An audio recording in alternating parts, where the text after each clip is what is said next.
Mr. President, the brutal attack on Mr. Kevin Lau is a brutal attack on press freedom. It is a brutal attack on our rule of law. It is a brutal attack on our civic conscience.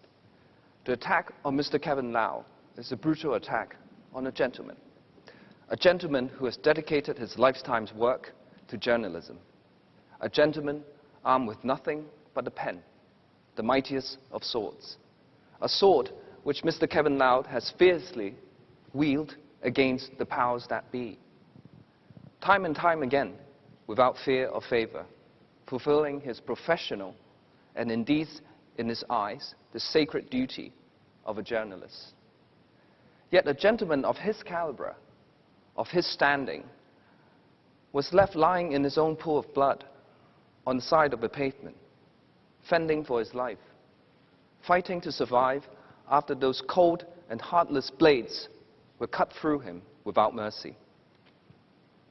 At the very same time, Mr. Kevin Lau's attackers have also cut through the fabric of our society, the bond which binds us all. But make no mistake about it, the attackers and the people behind it will not win. Indeed, they will find that this brutal attack has only brought out the finest in our society, the finest in Hong Kong, the finest shown in the love and care that were poured out towards Mr. Kevin Lau and his family, the finest shown in the solidarity and the right-thinking members of society uniting behind Mr. Kevin Lau, the finest shown in the civic consciousness that were aroused in protecting and defending our core values. The rule of law cannot survive in isolation, no matter how independent our courts are, no matter how independent our legal profession is.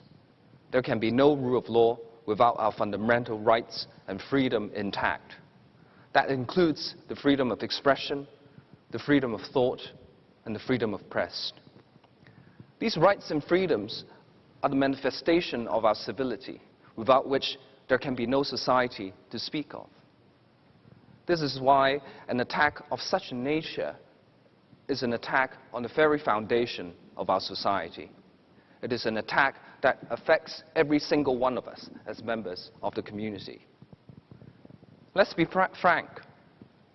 Members of the press and those in public office, those in political positions, have always enjoyed, or rather not enjoyed, an easy relationship.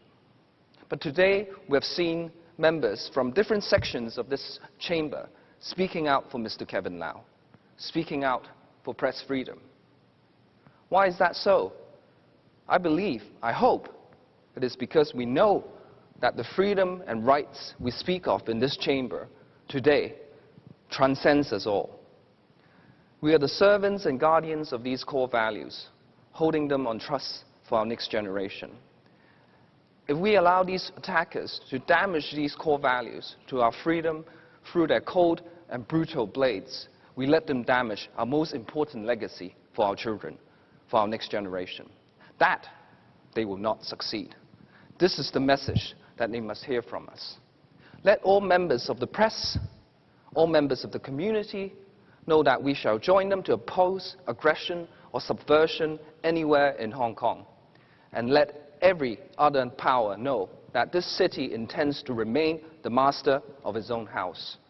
If we hold true to our values and to our freedom, we shall observe not only a victory of the rule of law, but the celebration of freedom.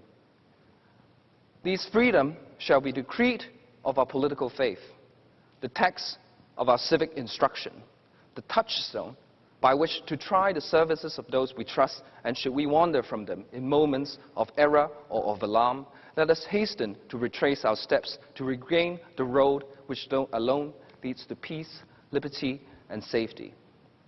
Last but not least, our hearts and prayers go out to Mr. Kevin Lau and his family.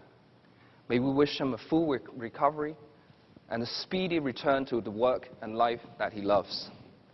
May his pen continue to wield against the powerful for the truth, and may it continue to shine for press freedom in Hong Kong and in this country.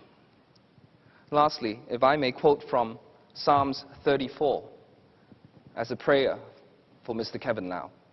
The righteous person may have many troubles, but the Lord delivers him from them all.